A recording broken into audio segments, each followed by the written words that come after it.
आप दूर से जो मार्ग देख रहे हैं, ये श्री मातर माता जी जाने का पैदल मार्ग हुआ करता था, जो श्री मातर माता जी मंदिर को पहुंचाता था। इस मातर माता मंदिर के आगे दो बड़े तालाब हैं। वर्षा जल संरक्षण के अनुपम उदाहरण हैं। पहाड़ी पर बने ये श्री मातर माता जी के दो तालाब माउंट आबू की नक्की झील से कम नहीं है। ये सच है। सिरोही के 7 तालाब के अलावा मातर माता जी के 2 तालाब सिरोही को पानीदार बनाते हैं, लेकिन क्या हम इनको सहेजने की कोशिश कर रहे हैं? क्या हम इनको सहेज पाए हैं? क्या इनको सहेजने का हमने मन बनाया है? क्या हमने कभी आकर इनको देखा है? सवाल बहुत सारे हैं। सवाल बहुत हैं, व्यथा बहुत हैं, और सिरोही की व्यथा के 13 पन्नों में एक व्यथा श्री मातर माता जी का तालाब है। आप इस तालाब को देखेंगे तो आपको लगेगा कि हमसे बहुत बड़ी चूक हो गई। ये पहाड़ी के ऊपर बना हुआ मातर माता जी का तालाब देखकर आपको जरूर लगेगा कि सिरोही के शासकों की सोच कितनी दूरगामी रही होगी। सच में लगेगा।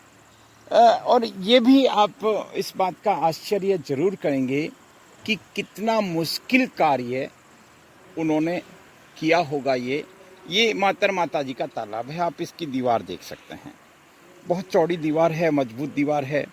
और इसके आगे भी एक तालाब है।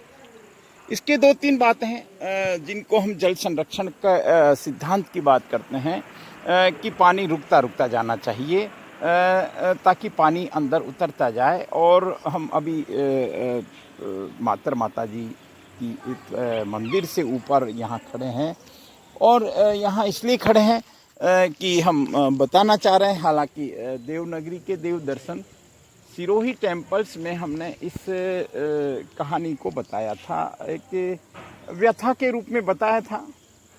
व्यथा के रूप में इसलिए बताया था कि इस स्थान पर हम इस स्थान को हम डेवलप कर सकते हैं, लेकिन व्यथा तो आखिर व्यथा है। व्यथा तो जिंदा है, व्यथा को जिंदा रहना है। हम आशा करते हैं। देखिए, इन तालाबों का संरक्षण होना चाहिए। बस 2 टूक बात यह है कि अगर हम सच में पानी की चिंता करते हैं, अगर हम सच में पानी की चिंता करते हैं तो इन तालाबों की चिंता करनी चाहिए। और अगर पानी के नाम पे केवल राजनीति करनी है तो तालाबों को हम भूल जाएं और पानी पानी चिल्लाएं। बस 2 चीज़ें स्पष्ट है। सिरोही, देखिए टॉपोग्राफी आप इसकी देख सकते हैं। पहाड़ी पे पानी बरसता है, फट से पानी बहता हुआ और साइड से होके निकल जाता है।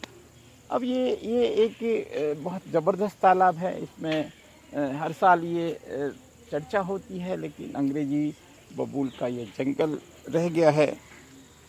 देखिए, हमने नक्की झील की बात करते हैं, माउंट आबू की नक्की झील, और उसकी खूबसूरती इसलिए है कि वो माउंट के ऊपर नक्की झील है। और ये उससे कम तो नहीं है, सच में नहीं है। बहुत बड़ा कैचमेंट एरिया है। पहले वो तालाब भरता है उधर वाला, और उसके बाद में ये तालाब भरता है, फिर इसका ओवरफ्लो चलता है। और जैसी हमारी नीयत है, एक कहावत है ना कि जैसी नीयत वैसी बरकत। हमारा स्वभाव ही नहीं है पानी को सहेजने का। हमारा स्वभाव सच में नहीं है पानी का रेस्पेक्ट करने का।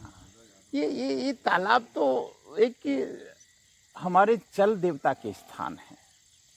इन जल देवता के स्थानों की क्या ये कदर होनी चाहिए? ये सवाल बहुत सारे हैं। स्वयं से पूछते हैं, सरकारों तक पहुंचते हैं तो ठीक है, नहीं तो कोई बात नहीं। लेकिन कदर हम नहीं करते। और जैसी हमारी सोच होती है वैसा परमात्मा हमको दे देता है थोड़ा बहुत जिंदा रहने के लिए पानी। लेकिन मुझे लगता है,